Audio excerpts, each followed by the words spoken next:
नाज़रीन, जुड़वा का नेक्स्ट एपिसोड बहुत ज़्यादा इंटरेस्टिंग होने वाला है। नेक्स्ट एपिसोड में दिखाया जाएगा कि सारा जब ज़ारा को कॉल करेगी और उसे बताएगी कि उसकी माँ उसके बगैर नहीं रह सकती, वो उसके बगैर बहुत ज़्यादा उदास है, बल्कि उसकी तबीयत भी बहुत ज़्यादा ख़राब हो चुकी है, तो ज़ारा कोशिश करेगी कि वो अपनी माँ से मिलने के लिए जाए। सारा जब यही बात मज़र साहब को बताएगी और उससे इजाज़त लेना चाहेगी कि वो ज़ारा के घर जाना चाहती है और उसकी माँ से मिलना चाहती है, क्योंकि उसने कभी अपनी बेटी को इस तरह देखा नहीं। ज़ारा जैसे ही ये बात करेगी तो फ़रत बेगम वहाँ पर फ़ौरन ही बोल पड़ेगी और कहेगी कि तुम भी मत भूलो, तुम्हारी माँ ने भी कभी तुम्हारी शक्ल नहीं देखी।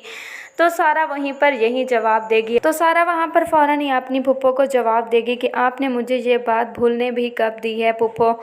दूसरी तरफ दिखाया जाएगा कि आखिरकार सारा को परमिशन मिल जाएगी ज़ारा के घर जाने के लिए। मज़र साहब जब आदिल से कहेंगे कि तुम सारा को ज़ारा के घर मिलवाने के लिए ले जाओ और वहाँ पर मुझे ये पता करके ज़रूर बताना कि उस घर में कितने लोग हैं और वो किस तरह के लोग हैं, तो आदिल साहब मज़र से कहेंगे कि लगता है आप सायरा पे शक कर रहे हैं।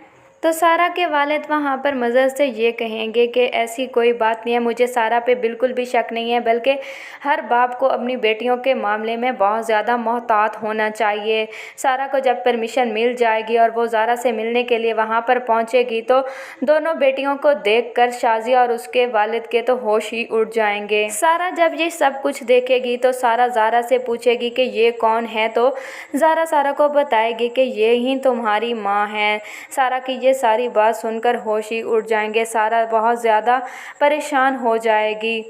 शाज़िया चाहेगी कि वो अपनी बेटी को गले लगाए, क्योंकि उसने तो अपनी बेटी की शक्ल भी नहीं देखी थी, लेकिन सारा अपनी माँ से बिल्कुल भी नहीं मिलना चाहेगी, बल्कि वो अपनी माँ से कहेगी कि आप मुझसे दूर ही रहे। तो शाज़िया सारा से कहेगी कि तुम कैसी बातें कर रही हो, मैं तो तुम्हारी शक्ल ही देखने के लिए तरस गई थी। तो सारा अपनी माँ से कहेगी कि आप मेरी माँ बिल्कुल भी नहीं हो सकती, आप कैसी माँ हैं कि आपने मुझे छोड़ दिया और मेरा पता तक भी नहीं किया।